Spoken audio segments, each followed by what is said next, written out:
बसू द्या. जीवन तिकडे बस इकडे बस.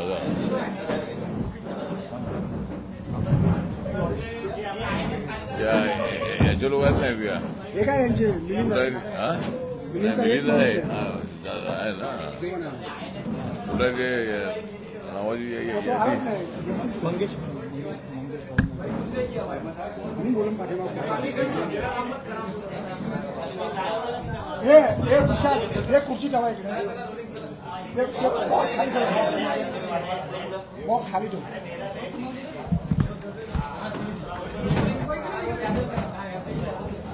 मंगेश बस जरा ऍडजस्टमेंट कुठे हे कुठं त्यांना नावाची कुठं आहे आधी त्यांनी ते आणलंच नाही ना म्हणजे आणलंच नाही ना हेमंत आलाच नाही ना प्रेस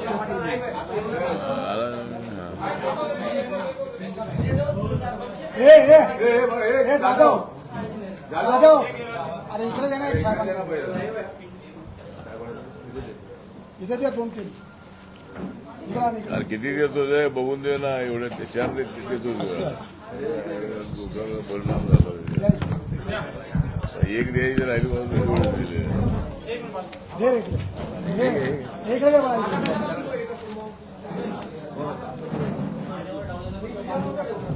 नाही ना हे तर काय वेगळंच आहे ना हे काय काय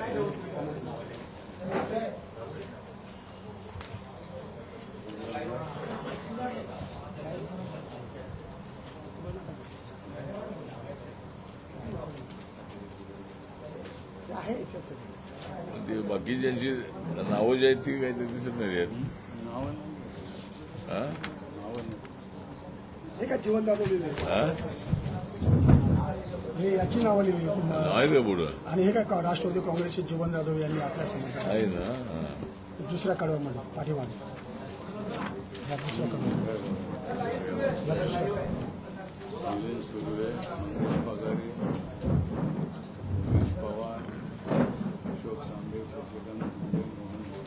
रिपब्लिकन पार्टी ऑफ इंडियाच्या वतीने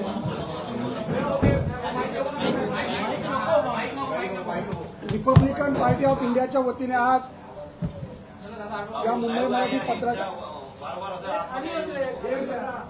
मराठी पत्रकार संघामध्ये आज पत्रकारांना आम्ही आज निमंत्रित केलेलं आहे. आठवले साहेब रिपब्लिकन पक्षाचे राष्ट्रीय अध्यक्ष व केंद्रीय मंत्री हे स्वतः या पत्रकार परिषदेला संबोधित करणार आहे. या पत्रकार परिषदेच्या पूर्वी खरं म्हणजे आठवले साहेबांची तिसऱ्यांदा राज्यसभेवर निवड झाल्याबद्दल त्यांचं आपण सगळ्यांच्या पत्रकार आपल्या सगळ्यांच्या वतीने अभिनंदन करून मी आठवले साहेबांना विनंती करतो की त्यांनी या पत्रकार परिषदेला सुरुवात करावी अशी मी त्यांना विनंती करतो. कोण कोण आले सांग. या पत्रकार परिषदेला रिपब्लिकन पक्षाचे राष्ट्रीय महासचिव अविनाशजी महातेकर, मुंबई प्रदेश अध्यक्ष सिद्धार्थ कासारे, रिपब्लिकन पक्षाचे महाराष्ट्र युवक आघाडीचे अध्यक्ष पप्पू कागदे, संजय पवार या जिल्ह्याचे अध्यक्ष हे नेते उपस्थित आहेत. आणि ज्या कारणासाठी पत्रकार परिषद आयोजित केलेली आहे त्या पत्रकार परिषदेसाठी उपस्थित असणारे जे नेते आहेत त्या संदर्भामध्ये आठवले साहेब त्यांचा खास उल्लेख करून आपल्याला संबोधित करतील असं मी त्यांना विनंती करतो. तर आज आनंदाची गोष्ट ही आहे की रिपब्लिकन पक्षामध्ये अनेक गट आहेत आणि मी अनेक वेळेला रिपब्लिकन ऐक्याची भूमिका मांडलेली आहे की बाबासाहेबांचा रिपब्लिकन पक्ष देशामध्ये महाराष्ट्रात मजबूत होणं अत्यंत आवश्यक आहे आणि त्यासाठी छोटे मोठे गट जे आहेत त्या सर्व गटांनी एकत्रित येणं अत्यंत आवश्यक आहे आणि त्या आपल्या भूमिकेला प्रतिसाद म्हणून आमचे मिलिंद सुर्वे जे दलित पॅंथरच्या काळामध्ये माझ्यासोबत ते अत्यंत ऍक्टिव्ह होते आणि त्यांनी अत्यंत चांगल्या पद्धतीचं काम केलेलं आहे. नंतर ते जोगेंद्र कवाड यांच्या ग्रुपमध्ये पीपल्स पार्टीमध्ये होते पण त्यांनी काही वर्षभरापूर्वी कधी 4 वर्ष 4 वर्षापूर्वी त्यांनी आपल्या जोगेंद्र कवाडे सरांच्यापासून वेगळं होऊन त्यांनी रिपब्लिकन महाराष्ट्र पीपल्स रिपब्लिकन पक्ष महाराष्ट्र असा पक्ष स्थापन केलेला होता आणि त्यांनी इच्छा व्यक्त केली की आपल्या ऐक्याच्या प्रतिसादाला आम्ही आपल्याला पाठिंबा देत आहोत आणि छोट्या मोठ्या गटांनी आता जो मोठा गट आपला रिपब्लिकन पक्षाचा आहे त्याच्यामध्ये सामील झालं पाहिजे असा निर्णय आमच्या ग्रुपने घेतलेला आहे आणि त्याप्रमाणे या ठिकाणी आपले मिलिंद सुर्वे जे आहे हे आपल्या पक्षामध्ये त्यांच्या अनेक अवयवांसह आपल्या पक्षामध्ये आलेले आहेत. त्यांच्यासोबत मुंबईचे अध्यक्ष मंगेश पगारे जे रमाबाई कॉलनीमध्ये राहतात ते यांच्यासोबत आलेले आहेत. म्हणजे अजून अनेक लोक आहेत पण काही लोकांची नावं मी ते सांगतो की राज्याचे महासचिव डॉक्टर उमेश पवार, राज्य उपाध्यक्ष अशोक तांबे, दुसरे शशिकांत शिंदे, मोहन बोदडे, नरसिंग शाह कट्टा, भीमसेन जाधव, रोहिदास वाघमारे, अजित लगाडे, गोविंद साळवी, विक्रम दमना, बमला, विजय पंडागळे, तुकाराम हेगडे. विजय पंडागळे राम पंडागळे नाहीत ना? नाही विजय पंडागळे पवईचे. विजय पंडागळे, तुकाराम हेगडे, चंद्रकांत रुपेकर, कविताबाई निकम, फिरोज शेख, राजू पांचाळ, जोनाभाई सांडेवाल, सारिक लायती आणलं नाही का? ते पट्ट्यावर आणायला पाहिजे होतं नाही तर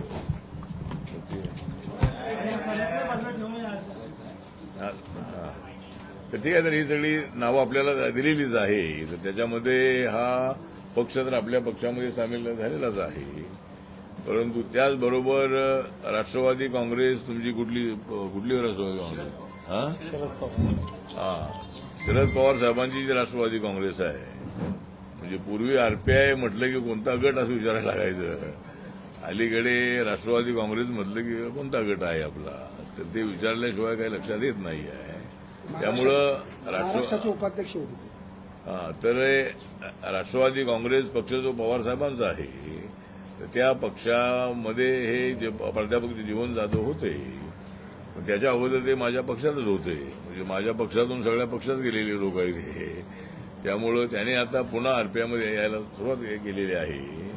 तर जीवन जाधव जे आहेत ते प्राध्यापक आपल्या होते.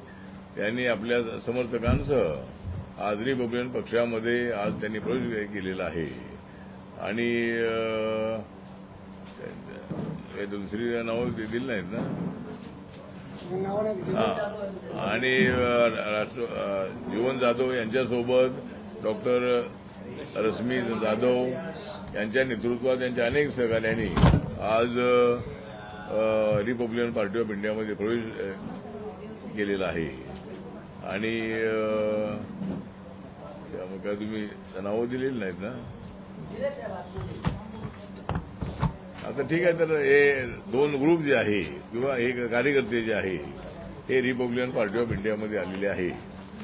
त्यांचं मी या ठिकाणी स्वागत करतो आणि रिपब्लिकन पार्टी ऑफ इंडियामधला हा जो प्रवेश आहे हा रिपब्लिकन ऐक्याला गती देण्याचा प्रयत्न करेल असा मला पूर्णपणे विश्वास आहे. त्या पट्ट्या आहेत का नाही? काय पट्ट्यावर आहेत का नाही? थोडं माहीत नाही प्रवेश आहे हे असं कारभार आहे सगळं तुमचं. त्यामुळं इथं एक गोष्ट चांगली आहे की या दोन नेते जे आहेत या दोन नेत्यांच्या नेतृत्वाखाली मिलिंद सुर्वे आणि प्राध्यापक जीवन जाधव यांच्या नेतृत्वाखाली शेकडो कार्यकर्त्यांनी आरपीआयमध्ये येण्याचा निर्णय घेतलेला आहे आणि आरपीआयच्या ऐक्याला गती देणारा हा निर्णय आहे. बाकीच्या गटातटांना मी विनंती करतो की सगळ्या गटांनी एकत्रित येऊन बाबासाहेबांचा रिपब्लिकन पक्ष मजबूत करणं अत्यंत आवश्यक आहे.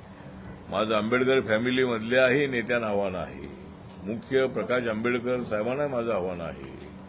त्यांनी सुद्धा ऐक्याच्या संबंधामध्ये भूमिका घेणं अत्यंत आवश्यक आहे आणि आपलं ऐक्य झालं तर आपली एक मोठी ताकद उभी राहणार आहे. त्यामुळे ऐक्य व्हावं अशी माझी इच्छा आहे. त्याच्यामध्ये 2 पावलं मागे यावी लागली तरी हरकत नाही. रिपब्लिकन पक्षाचं ऐक्य झालं पाहिजे. पण आता रिपब्लिकन पक्षाचं ऐक्य कधी होईल ते बघूया. पण मी नरेंद्र मोदींच्या मंत्रिमंडळामध्ये असताना मी गेल्या अनेक वर्षांमध्ये दिल्लीशी माझा संपर्क आहे आणि नरेंद्र मोदी साहेबांच्या मंत्रिमंडळामध्ये आल्यानंतर मला आता मंत्रिमंडळामध्ये येऊन जवळजवळ 10 वर्ष होतील आता जुलैमध्ये. तर त्या ठिकाणी गेल्यानंतर आपला जो रिपब्लिकन पार्टी ऑफ इंडिया आहे हा देशाच्या सर्व राज्यामध्ये घेऊन जाण्याची संधी मला मिळालेली आहे. अंदमान निकोबार पासून लक्षद्वीप पासून दादरा नगर हवेली असेल, दीव दमन असेल किंवा जी 28 राज्य आहेत त्या 28 राज्यामध्ये आरपीआयच्या शाखा आहेत. त्याचबरोबर बाकी 8 केंद्रशासित प्रदेश आहेत त्या ठिकाणी सुद्धा रिपब्लिकन पक्ष आहे. त्यामुळं सर्व देशभरामध्ये आरपीआय मला घेऊन जाण्याची संधी मिळालेली आहे. आणि आपला रिपब्लिकन पक्ष नागालँडमध्ये आपले 2 आमदार निवडून आलेले आहेत.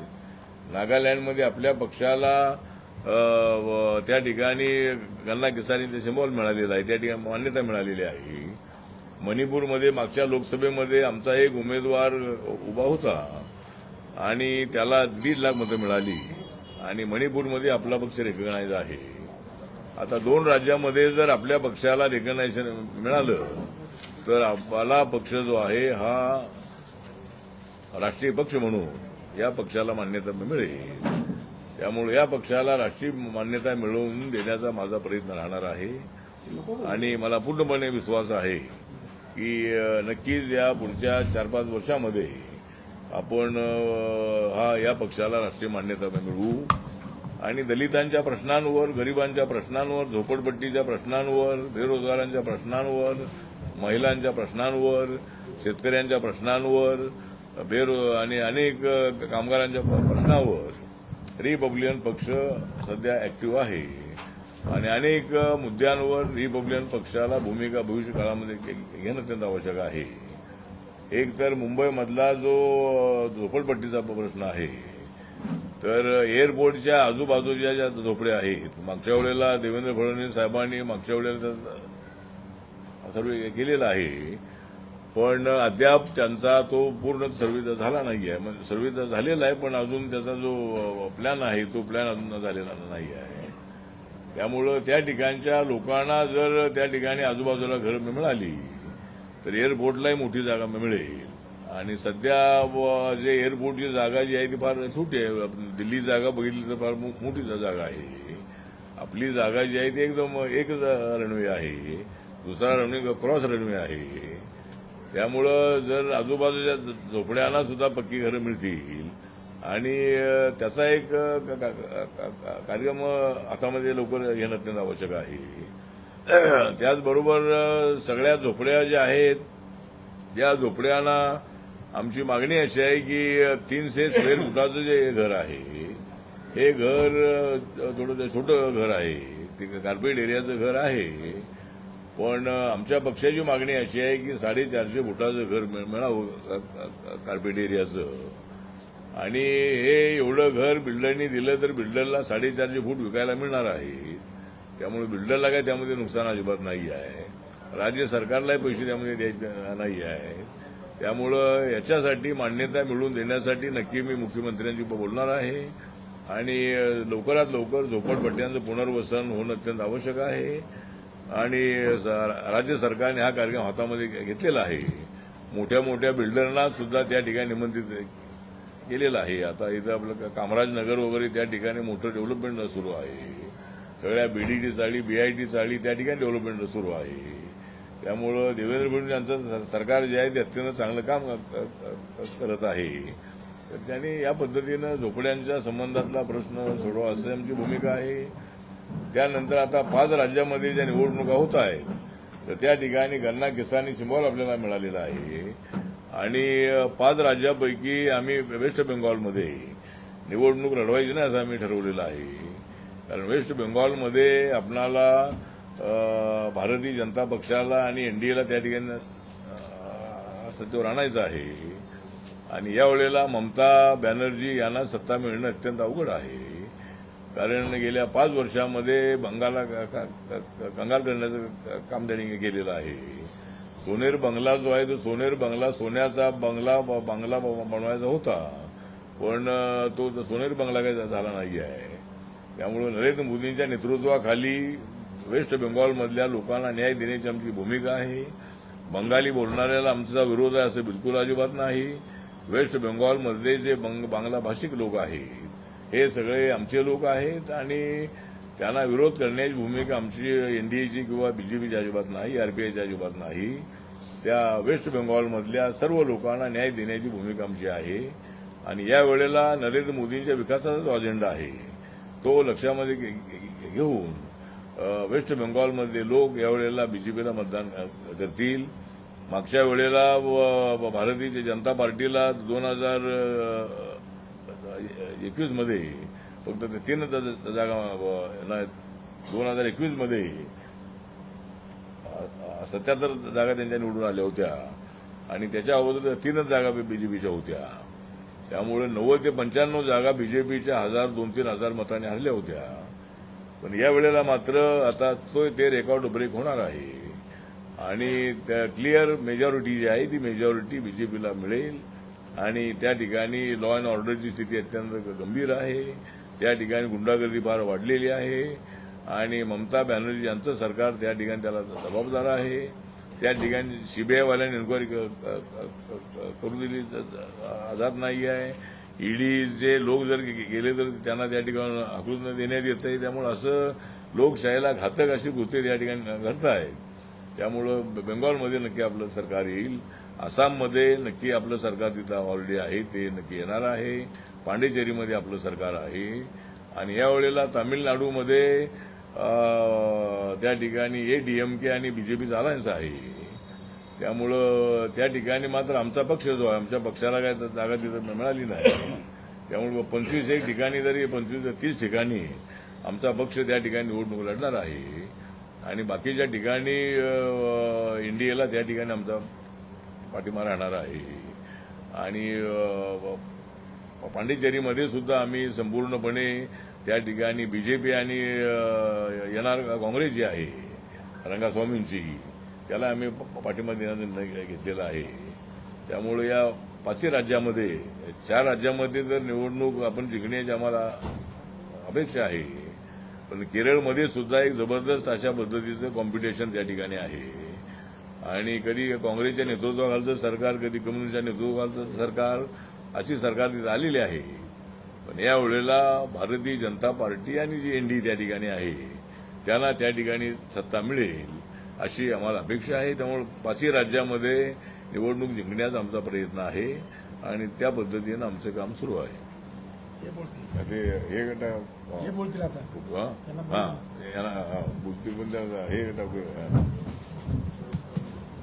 मिलिंद सुर्वे हे आपला गट विसर्जित करून महाराष्ट्र रिपब्लिकन पक्ष प्रवेश करणार. त्यांचा आम्ही आठवले साहेब रिपब्लिकन पक्षाचा स्वागत करत आहेत. त्याचबरोबर प्राध्यापक जीवन जाधव हे राष्ट्रवादी काँग्रेस शरद पवार गटातून रिपब्लिकन पक्षातून आलेले आहेत, त्यांचं स्वागत करण्यात येत आहे. त्याचबरोबर मंगेश पगारे हे पीपल्स रिपब्लिकन पार्टीचे मुंबईचे अध्यक्ष यांनी मिलिंद सुर्वेच्या बरोबर प्रवेश करणार, त्यांचं आम्ही स्वागत करतो. आणि त्यानंतर या पत्रकार परिषदेमध्ये आठवले साहेबांनंतर मिलिंद सुर्वे हे जे आपल्या आठवले साहेबांच्या नेतृत्वावर विश्वास ठेवून रिपब्लिकन पक्षात प्रवेश केलेला आहे. मिलिंद सुर्वे यांनी आपला गट विसर्जित करून रिपब्लिकन पक्षात आलेले आहे. ते आपलं मन व्यक्त करतील असं मी त्याला विनंती करतो.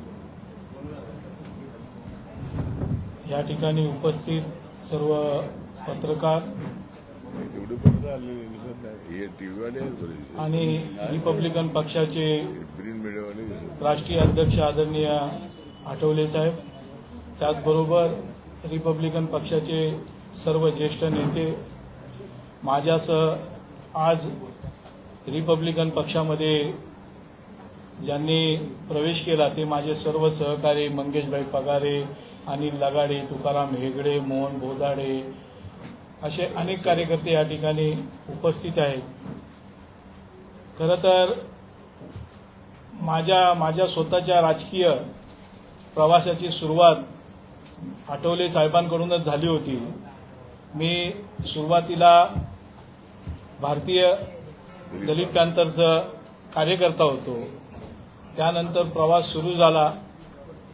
शेवटी मी जोगेंद्र कवाडे यांच्या पीपल्स रिपब्लिकन पक्षाचा मी 25 वर्ष मला वाटतं मी त्यांच्या पक्षाचा मुंबईचा अध्यक्ष होतो. अध्यक्षपदी काम करत असताना मधल्या काळात अनेक पक्षांतर्गत कार्यकर्त्यांमध्ये नेतृत्वामध्ये मतभेद झाल्यामुळे आम्ही एक मुंबईतली आणि काही रत्नागिरीतली अशी कार्यकर्त्यांची एक टीम आम्ही पक्षातून बाहेर पडून आम्ही पीपल्स रिपब्लिकन पक्षाची स्थापना केली आणि गेली 4 वर्षापासून पीपल्स रिपब्लिकन पक्षाची आम्ही कामकाज या मुंबई आणि कोकणामध्ये करत आहोत. हे काम करत असताना मधल्या काळामध्ये आठवले साहेबांनी अनेक वेळा ऐक्याची घोषणा केली होती. अनेक छोटे छोटे जे गट आहेत त्यांनी एका झेंड्याखाली Republican Party of India Athawale साहेबांच्या पक्षात जर आले तर फार मोठी एक ताकद या महाराष्ट्रामध्ये या देशामध्ये उभी राहू शकते. त्यांच्या आव्हानाला प्रतिसाद देऊन माझ्याबरोबर असलेल्या सर्व सहकाऱ्यांनी जवळजवळ आमच्या 3-4 बैठका झाल्या आणि त्या बैठकीतनं असा निर्णय घेण्यात आला की आपण पुढील काळामध्ये आपला People's Republican Party of Maharashtra हा Republican Party of India Athawale गटामध्ये विलीन करून आपण सर्व कार्यकर्ते ही आपली जी असलेली ताकद ही ताकद आठवले साहेबांच्या मागे उभी करूया आणि त्या पद्धतीचा ठराव करून आज आम्ही ह्या ठिकाणी आठवले साहेबांच्या पक्षामध्ये प्रवेश करत आहोत. निश्चितच आम्हाला आठवले साहेबांचा अनुभव आहे. अनेक वेळा चळवळीमध्ये आम्ही काम केलेलं आहे. निश्चितच माझ्यासह आलेल्या सर्व कार्यकर्त्यांना आम्ही अगोदर देखील चर्चा की सन्मानपूर्वक वागणूक देतील आणि सर्व जे कार्यकर्ते आठवले गटाचे हे आमचे चळवळीतले मित्र आहेत. अनेक वेळा भले आम्ही वेगवेगळ्या पक्षात राहिलो आहेत परंतु आम्ही एका विचारानेच काम करत होतो. आज आम्ही सर्व लोक या पक्षात आम्ही प्रवेश करत आहोत आणि निश्चितच पुढच्या काळामध्ये आम्ही हा पक्ष वाढीसाठी आम्ही सर्वजण तन मन धनाने या पक्षाच्या मागे खंबीरपणे उभी राहू. जय भीम, जय महाराष्ट्र. त्याचबरोबर राष्ट्रवादीचे नेते राष्ट्रवादी शरद पवार गटाचे महाराष्ट्राचे उपाध्यक्ष प्राध्यापक जीवन जाधव यांनी आज आठवले साहेबांच्या उपस्थित पक्षात प्रवेश केला. ते आपल्या मनोगत व्यक्त करतील असं मला वाटतं. उपस्थित पत्रकार बंधू, सर्वात प्रथम मला आज परत रामदास आठवले साहेबांनी पक्षामध्ये त्याच्यावर त्यांचा आभार व्यक्त करतो. मी तसं पाहिलं तर 1985 पासून पॅन्थरचा मी अध्यक्ष होतो. त्यानंतर आठवले साहेबांच्या नेतृत्व विश्वास ठेवूनच संपूर्णपणे आंदोलनात भाग घेत होतो. पण काही राजकीय अभिलेषा तयार झाली म्हणून मी शरद पवार साहेबांच्या काही वचनाने काही त्यांच्या संभाषणाने मी पक्षामध्ये चर्चा करून गेलो होतो. पण जे काही वचनं राष्ट्रवादीने मला दिले होते ते काय पूर्ण केले नाही आणि म्हणून मी आज परत एकदा रामदास आठवले साहेबांच्या नेतृत्वावर विश्वास ठेवून मी परत रामदास आठवले साहेबांच्या पक्षामध्ये रिपब्लिकन पार्टीमध्ये आजपासून समावेश झाले. त्याच्याबद्दल मी सर्व कार्यकर्त्यांचा नेत्याचा आभार व्यक्त करतो. बंधूंनो, मी या पत्रकार परिषदेमध्ये मी तुम्हा सर्वांचं मनापासून अभिनंदन करतो, आभार व्यक्त करतो. कारण या आमच्या समाजामध्ये बौद्ध समाजामध्ये म्हणण्यापेक्षा पूर्ण बहुजन समाजामध्ये रामदास आठवले साहेबांच्या कोणी चांगलं करू शकत नाही असा माझा विश्वास झालेला आहे. म्हणून परत एकदा या पक्षामध्ये मी आठवले साहेबांचं एक नेतृत्व स्वीकारून मी पुन्हा माझ्याबरोबर माझी मुलगी डॉक्टर रश्मी जाधव ही राष्ट्रवादी काँग्रेस पक्षाची सरचिटणीस होती. पूर्ण मीडिया सांभाळण्याचं काम सुप्रिया सुळे साहेबांच्यावर काम ती करत होती. त्यानंतर डॉक्टर राणी सोनाली जी डॉक्टर लोकांची संघटना आहे मुंबईमध्ये राष्ट्रवादीमध्ये डॉक्टर सेल म्हणून तो पूर्ण आम्ही उद्ध्वस्त करून त्यांच्या नेतृत्वाखाली इथं आलेला आहे याची नोंद आपण सगळ्यांनी घ्यायची. त्याचप्रमाणे या ठिकाणी ऍडव्होकेट सोनावणे असंघटित कामगारांचा नेता अध्यक्ष जो राष्ट्रवादी काम करत होता विजय सोनवणे हे पक्षात आलेले आहेत. तसंच त्यानंतर ऍडव्होकेट भगत मनसेचे कार्यकर्ते होते ते या पक्षामध्ये आले. ते समोर संपूर्ण पाठी बसले बाहेर उभे आहेत. आणि विशेष म्हणजे या मुंबईमध्ये रिटायर्ड पोलीस आहेत, त्याच्यामध्ये Shubhada Chavan retired ACP, she is also in our party from today. अजून ते आलेले नाहीत, पण शुभदा चव्हाण नाव लक्ष द्या. त्यांचे मिस्टर धुळ्याचे ऍडव्होकेट साहेब त्या तिथे आलेले आहेत, त्यांचा देखील पक्ष थोड्याच वेळात होईल. ते हे सगळे लोक काय पद्धत आहे नंतर आपण मध्येच करू आपण. त्याबद्दल काही रामदास आठवले साहेबांच्या मी त्याची काही घाई नाही. आपणास वचन देतो की कोणती पण राजकीय अभिलाषेसाठी नाही, पण लढवया कार्यकर्त्याबरोबर आम्ही लढवय कार्यकर्ते समावेश झाले. त्याच्याबद्दल मी निश्चितपणे आठवले साहेबांचं मनापासून आभार व्यक्त करतो. त्याचा भाऊ त्याचा वेगळा आणि तो वेगळा असं काय काय नाही ते आठवले साहेब आपल्याला मनोज गेल्यानंतर त्यांच्यामध्ये बरंच पत्रकारांनी हे चर्चा झालं करावी त्या असं मुलामध्ये वगैरे. पण आता मुलगा साहेबांना मिलिंद. नाही माझे नाही पाहिजे ते इकडे तुमच्या खुर्चीमध्ये.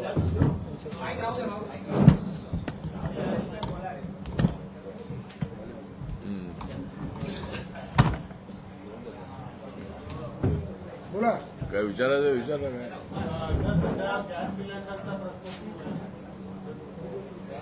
पक्षप्रवेश झाला आज पहिला पक्षप्रवेश झाला आहे. कसं पाहता की पुन्हा आपला पक्ष जो आहे तो पुन्हा स्ट्रॉंग होताना आपल्याला पाहायला मिळेल.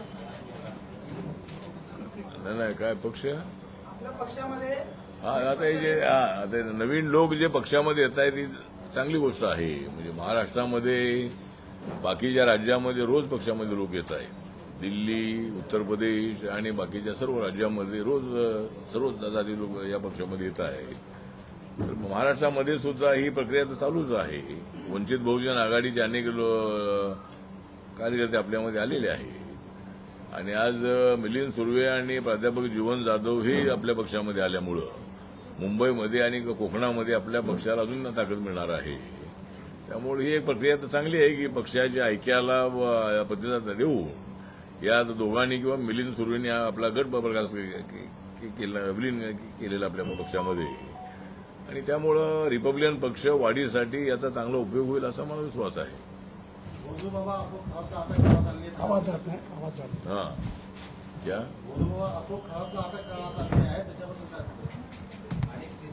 नाही अशोक काय मराठीत हिंदी सांगायचं आहे. हा तर आता अशोक खरात आता गेलेले आहे त्यांच्या घरात. म्हणजे त्यांचं घर जे होतं ते घर हे जेल होतं.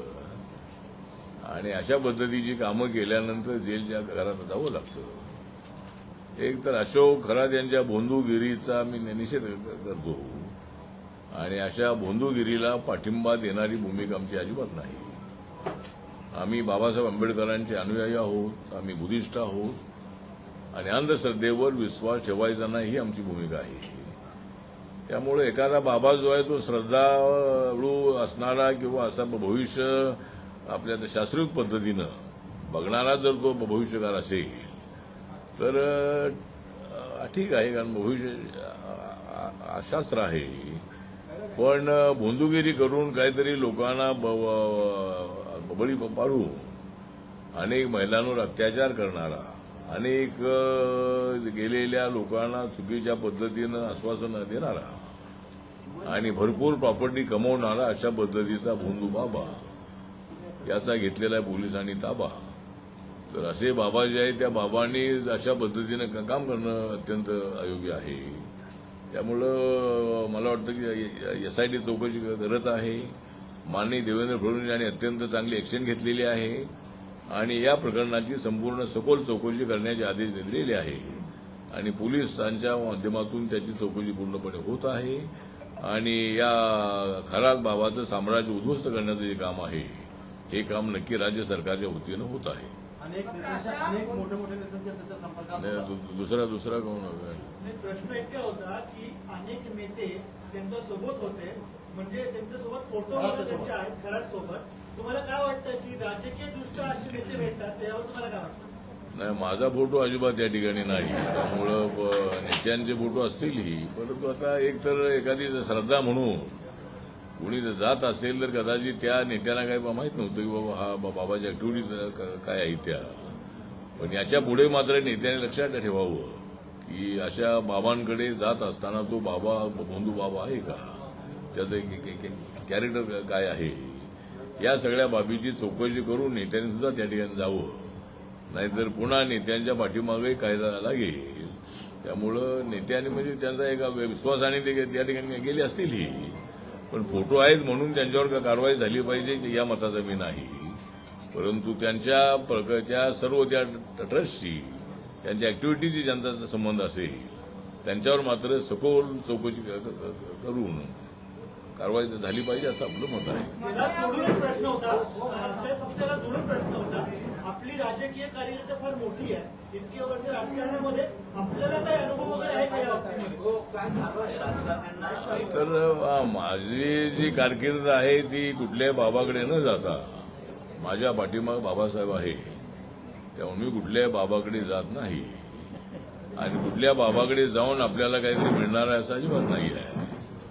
त्यामुळं मी या राज्यसभेच्या संबंधामध्ये सुद्धा मी माननीय नरेंद्र मोदी साहेबांना बोललो नव्हतो, अमित शहा साहेबांना बोललो नव्हतो. तर मला प्रत्येक वेळेला मला सन्मान मिळालेला आहे. महाराष्ट्राच्या सरकारमध्ये असताना मी तर मंत्री झालेलो आहे, त्यावेळेला मी कुठल्याही बाबाकडे गेलो नव्हतो. उलट बरेच बाबा मला भेटण्यासाठी येतात, परंतु मी अजिबात कुठल्याही बाबाकडे जात नाही. त्यामुळे माझी पार्लमेंटमधली भाषणं ऐकून अनेक बाबा म्हणतात की आम्ही तुमचे फॅन आहोत, पण मी त्यांना सांगितले मी अजिबात तुमचा फॅन नाही. त्यामुळं ठीक आहे, तर माझा तुझा प्रश्न विचारलेला आहे, तर मी अशा अंधश्रद्धेवर माझा विश्वास अजिबात नाही. राजकारणामध्ये काही मिळालं तर ठीकच आहे. आणि मी मंत्री होतो तरी लोक माझ्यासोबत होते, मंत्रीपद महाराष्ट्रात गेल्यानंतर लोक माझ्यासोबत होते, नंतर खासदार असताना माझ्यासोबत लोक होते, खासदार नसताना माझ्यासोबत लोक होते, पुन्हा केंद्रात मंत्री झाल्यानंतर लोक माझ्यासोबत आहेत.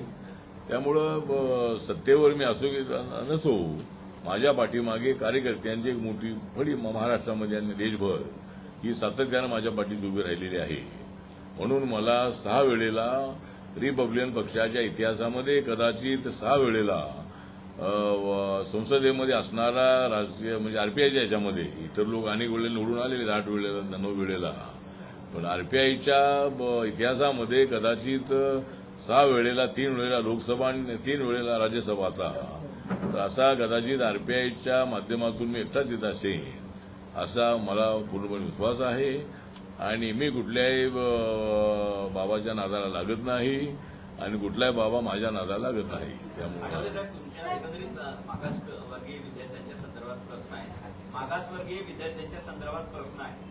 अण्णाभाऊ साठे विकास महामंडळाअंतर्गत मागासवर्गीय विद्यार्थ्यांना मिळणारे शैक्षणिक कर्ज गेल्या 2 ते 3 वर्षांपासून प्रलंबित आहे. त्यामुळे परदेशात शिक्षण घेणाऱ्या अनेक विद्यार्थ्यांचा प्रश्न ऐरणीवर आहे.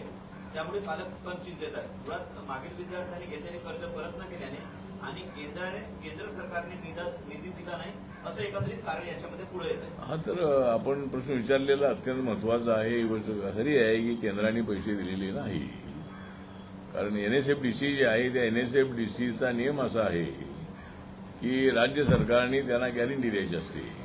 आणि माझ्या प्रयत्नाने, संजय शिरसाट यांच्या प्रयत्नाने आता 300 करोडला गॅरंटी देण्याचा निर्णय राज्य सरकारने घेतलेला आहे.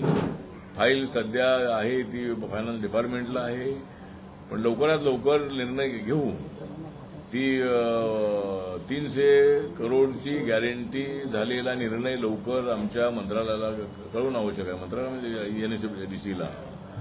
आणि तो तिकडे तो विषय आला की मला वाटतं की तिकडून पैसे येतील. त्यामुळे आपण जे म्हणताय त्यामुळं ज्या मुलांना आता अलीकडे पायलटच्या कोर्सला काय आम्ही पैसे देत नाही, म्हणजे आम्ही देत होतो, पण इतर याला आता आमच्या मंत्रालयाच्या वतीनं आमच्याकडे 500-600 अर्ज येतात.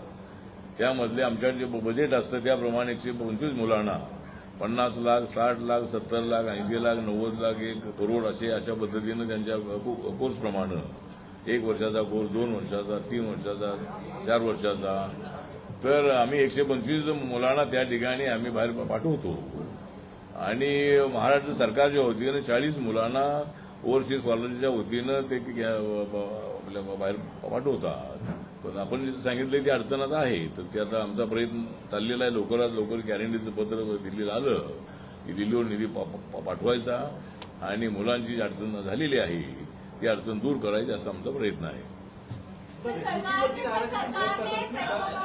अरे लेडीज संदर्भ सरकार ने पेट्रोल और डीजल पर जो है 10 रुपए जो है घटाकर प्रति लीटर पर पेट्रोल 3 रुपए और डीजल जो है 0 रुपए प्रति लीटर तो मतलब केंद्र सरकार ने 100 रुपए एक्साइज कम कर दिया है. उससे फायदा ये हुआ है कि पेट्रोल डीजल के भाव 3 रुपए से कम हो चुके हैं और नरेंद्र मोदी सरकार का मैं आभार व्यक्त करता हूं. मैं उसी सरकार में हूं और निर्णय बहुत अच्छा हुआ है.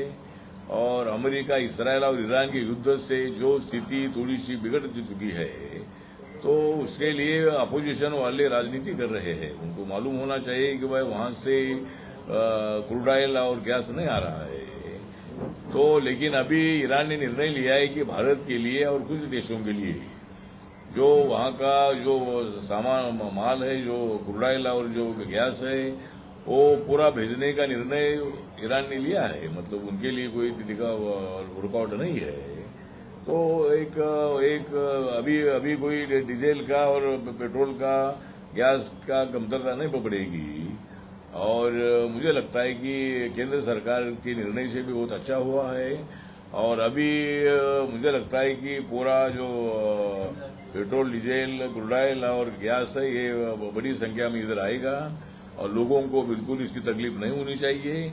सबके घर में गैस सिलेंडर मिलेगा और हर पेट्रोल पर गैस मिलेगा, पेट्रोल पंप पर, और डीजल पेट्रोल भी सभी जगह पर मिलेगा.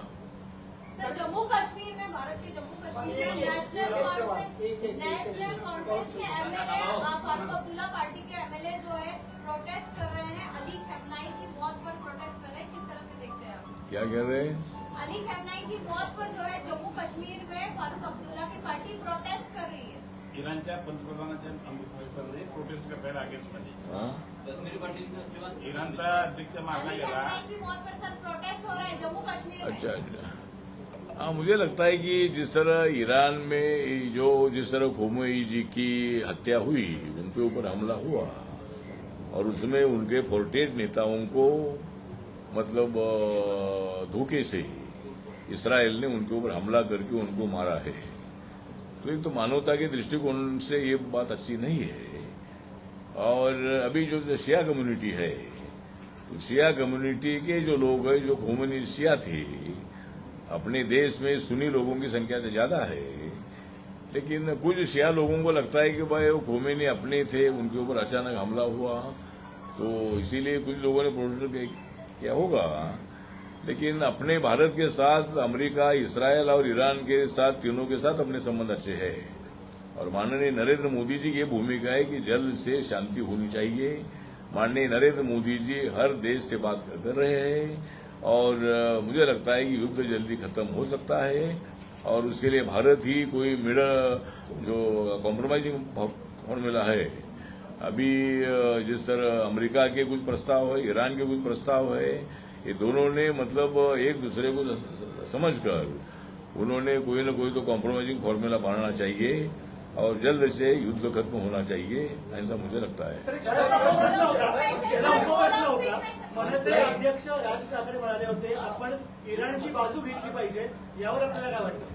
नाही, मला असं वाटतं की राज ठाकरे यांचं जे म्हणणं असेल, परंतु आपण एकदम इराणची बाजू घेऊ शकत नाही. आपले इराण बरोबर संबंध चांगले आहेतच आहेत, परंतु इराणपेक्षा अमेरिकेबरोबर आपले संबंध जास्त अजून चांगले आहेत. व्यापाराच्या दृष्टिकोनातून अमेरिकेला नाराज एकदम करणं योग्य होणार नाही. आणि त्यामुळं भारताने काय कुणाची अमेरिकेची बाजू घेतली किंवा इराणची बाजू घेतली असं नाही आहे. पण युद्ध होऊ नये, शांती राहावी ही भूमिका मात्र नरेंद्र मोदी यांनी मांडलेली आहे. आणि US इंडो डील जो मध्यंतरी झाला तो 45 लाख करोडचा डील आहे. त्यामुळे लाखो लोकांना रोजगार मिळणार आहे, छोट्या उद्योगांना प्रोत्साहन मिळणार आहे.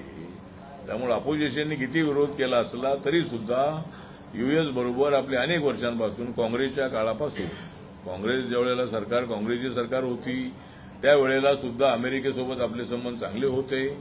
आपले रशियासोबत संबंध अत्यंत चांगले आहेत, इस्रायल बरोबर संबंध अत्यंत चांगले आहेत आणि इराण बरोबर सुद्धा कसलाही वाद आपला नाही. पण म्हणून मला असं वाटतं की आम्ही कुणाची बाजू घेण्याचा विषय नाही, पण युद्ध थांबलं पाहिजे. आणि नरेंद्र मोदी यांनी सांगितलं की आम्हाला युद्ध नको, आम्हाला बुद्ध हवा आहे, आम्हाला शांती हवी आहे.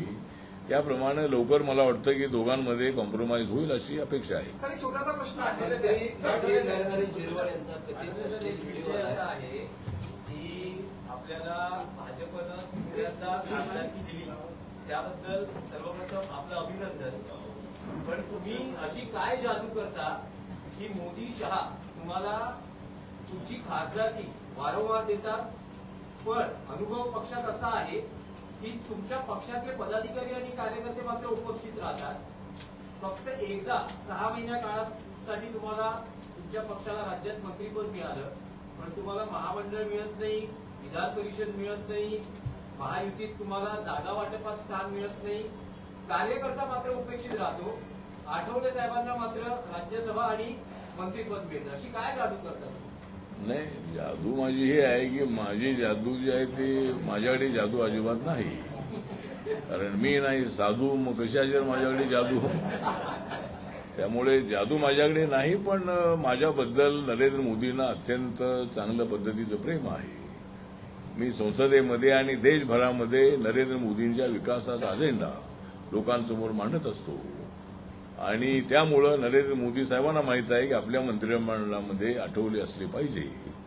जर माझी राज्यसभा आता कट झाली असती तर मी काय मजाने मी असं म्हणालो की काही लोक म्हणत होते की माझी राज्यसभा होणार आहे कट, तर मी काल म्हणणार होतो की त्याला मी बोललो हट. तर ठीक आहे, तर राज्यविषय नाही आहे, पण आपल्या राज्यामध्ये अजून काही मिळत नाही गोष्ट खरी आहे. माझ्या ज्या कार्यकर्त्यांमुळं मी दिल्लीमध्ये पोहोचलेलो आहे त्यांना संधी मिळाली पाहिजे या मतातच मी आहे. पण मित्रपक्षांकडून तेवढं सहकार्य मिळत नाही. पण या वेळेला मात्र देवेंद्र फडणवीस यांनी सांगितलेलं आहे की रिपब्लिकन पक्षाला एक MLC देण्याचं मान्य केलेलं आहे, 1 किंवा 2 महामंडळाचे अध्यक्षपद देण्याचं मान्य केलेलं आहे. आणि काही ठिकाणी एक 30-40 लोकांना जर संधी मिळाली आपल्या सदस्य पदावरती तर अनेक कार्यकर्त्यांना संधी देता येऊ शकेल. त्यामुळे या वेळेला मात्र सत्तेमध्ये आम्हाला भागीदारी मिळेल अशी अपेक्षा आहे. पण RPIला जागा मिळत नाही ती गोष्ट खरी आहे. आणि त्याचं कारण सुद्धा आम्ही शोधणं अत्यंत आवश्यक आहे.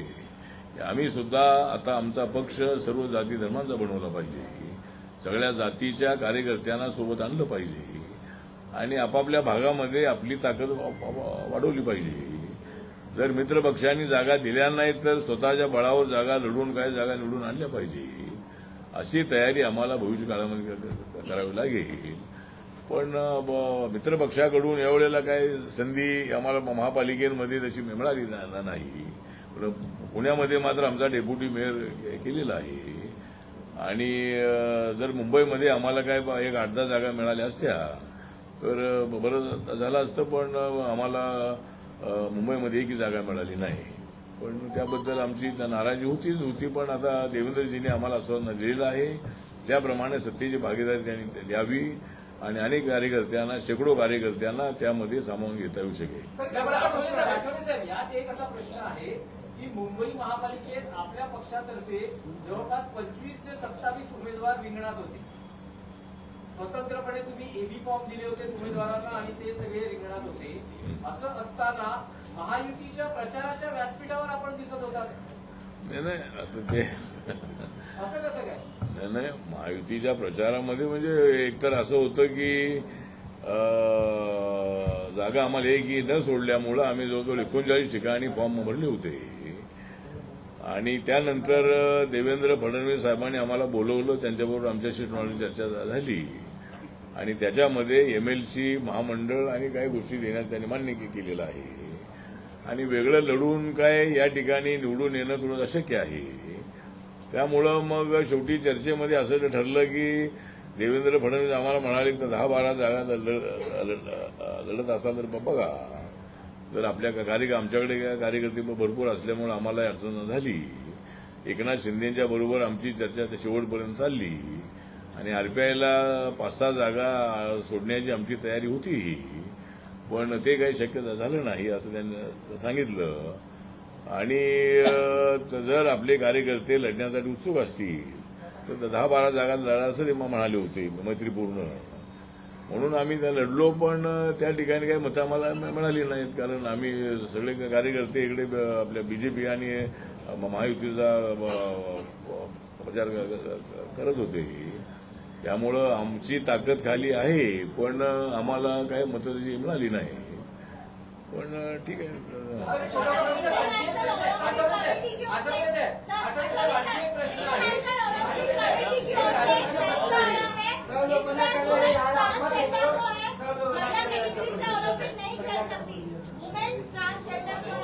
मेरा सवाल ये है, महाराज का एक सवाल है, क्या आपसे ज्यादा इम्पोर्टेंट है, आपसे ज्यादा इम्पोर्टेंट है। इंटरनेशनल ओलंपिक कमेटी ने ये फैसला लिया है, महिला ट्रांसजेंडर जो है वो महिला कैटेगरी से ओलंपिक नहीं खेल सकती। किस तरह से देखते हैं आप इस फैसले को? नहीं, मुझे लगता है कि अभी मुझे इसकी पूरी जानकारी नहीं है, लेकिन ट्रांसजेंडर का बोल रही है क्या? तो ट्रांसजेंडर का बिल भी अभी हमारे मंत्रालय का था, अभी लोकसभा में पास हो चुका है, राज्यसभा में पास हो चुका है, और ट्रांसजेंडर को अधिकार देने का ये बिल था। और ट्रांसजेंडर भी मानव है, और लोकतंत्र में, भारतीय संविधान में उनको भी उनका हक मिलना चाहिए, इसीलिए ये बिल हमने पास किया है। तो ट्रांसजेंडर खेल नहीं सकता, ऐसा अगर कोई निर्णय लिया होगा तो मुझे मालूम नहीं है। छोटा प्रश्न आहे, मैं थोड़ा सा देखकर मैं आपको बताऊंगा। छोटा प्रश्न आहे की सगळ्या छोट्या मोठ्या पक्षांनी एकत्र येऊन रिपब्लिकन पक्षामध्ये सामील व्हावं आणि पक्षाची ताकद वाढवावी, यासाठी आपण आवाहन करण्यासाठी पत्रकार परिषद आयोजित केलेली आहे. संपूर्ण देशाला परिचित आहेत आपण शीघ्र कवी म्हणून, तर हेच आव्हान आपण एका छोट्याशा चारोळीच्या माध्यमातून कसं काय करतो किंवा व्यक्त करा, एखादी छोटीशी चारोळी. आठवले साहेब, एक प्रश्न असा आहे की राज्यसभेची उमेदवारी तुम्हाला देण्याआधी भाजप राष्ट्रीय अध्यक्ष नितीन नवीन आणि राज्याचे मुख्यमंत्री देवेंद्र फडणवीस यांनी तुम्हाला महाराष्ट्रात काम करण्यासंदर्भात ऑफर दिली होती. महाराष्ट्रात काम करा, महाराष्ट्रात मंत्री व्हा, पण ती ऑफर तुम्ही नाकारली. नाही, महाराष्ट्रामध्ये मी होतोच. आता माझा पक्ष हा ऑल इंडिया लेवलचा पक्ष असल्यामुळं आणि माझी पकड ही दिल्लीमध्ये चांगली मजबूत बसलेली असल्यामुळं मला महाराष्ट्रामध्ये येण्याच्या संबंधामध्ये माझ्यासमोर तशी चर्चा होती, पण मी त्यासाठी नकार दिला होता की महाराष्ट्रामध्ये मी आहे, जरी माझं केंद्रात मंत्री असलो तरी महाराष्ट्रामध्ये मी असतोच इथे महाराष्ट्रामध्ये. तर महाराष्ट्रामध्ये मी आलो तर माझ्या पक्षाचं नुकसान होईल, आणि म्हणून मी त्यांना सांगितलेलं होतं की मला दिल्लीमध्येच राहायचं आहे. आणि नरेंद्र मोदी साहेब, अमित शाह साहेब हे सगळे मला दिल्लीमध्ये ठेवण्याच्या विचाराचे होते, आणि देवेंद्र फडणवीस यांचा सुद्धा आग्रह होता की मी दिल्लीमध्ये राहिलो पाहिजे.